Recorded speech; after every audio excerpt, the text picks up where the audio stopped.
Sherif Morad is a PhD student at Georgia Tech, and I'm pleased to say he joins us now. Thanks so much for joining us this evening. I want to start with a very basic question of how you are feeling seeing these scenes play out in Egypt, your home. Well, basically, of course, the situation today is very chaotic, of course, as you know, in the whole country. The problem is the people who are let out of the prisons are doing a lot of looting, of course, across the nation. The issue here, of course, we feel a lot of anger. We feel there's a lot of chaos going on. We're still proud, though, of the Egyptian people and what they have accomplished to get their freedom and trying to get real democracy. You touched on this issue of the fear, the anxiety, and the looting. Have you been able to make contact with family and friends? What are they telling you about the situation? Yes, actually, my parents, they live in a district in Cairo. Stories from there are that people were doing a lot of vandalism and theft across the district, and people were trying to. The neighbors and the whole in that district the men were down in the streets carrying basic stones or whatever they could get just to protect those homes from getting stolen. And after that, the army came and took over. I spoke to someone earlier on today who said to me that the issue with the young people in Egypt is that they have no dreams that can be achieved. Explain for our viewers here in the US and around the world what the heart of the matter is here that is driving these people out on the streets, creating these scenes that we're seeing. Well, basically, of course, you hear about poverty, unemployment, and other issues, but the real thing at stake here is basic human rights.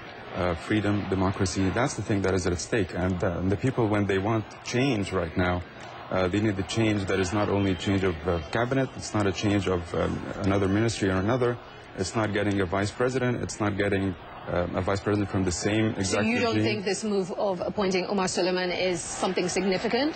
It's not significant now to the people. They are not convinced that a vice president from the same regime can do any good.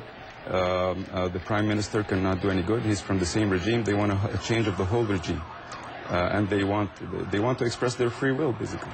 What is your sense about where the Mubarak regime stands now in light of these protests? Is this the beginning of the end, or is that really wishful thinking? Well, in a way, it is wishful thinking because now that that Mubarak has tightened the security, providing a government very security-oriented. Vice president that is not so lovable in the country, being part of the regime. So personally, I think it's the beginning of the end. If you were there in Egypt right now, would you be on the streets? Of course. You would be joining these people in these scenes? Yes, and I want to mention here that a lot of people have been talking about who are these protesters, what categories, what social categories are they coming from? Is this Muslim Brotherhood? Is this whatever movement? No, it's just basically Egyptian people just wanting their free will, wanting democracy, and getting out there to express it. Is there a discussion among people like yourself who are here and hopefully being able to communicate with people back in Egypt as to what a post-Mubarak regime would look like? Because there are fears in the US as to what that could fill that vacuum. Do you share those fears? In a way, yes, but of course, change in itself is a goal right now. Getting a regime that really responds to people, getting a parliament that is really representative of the people, that's really missing right now. So we need fair elections, we need basic human rights, we need to get rid of the emergency law. We need a lot of things that at last we have sort of achieved that, and we are reaching out. The Egyptian people are urging the international community to feel that this country is, as any other country, there's a people that has to express its needs.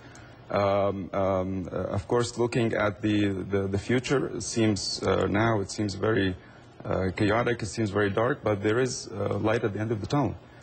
Sherif Morad joining us here at CNA headquarters. We really appreciate your time and your insight.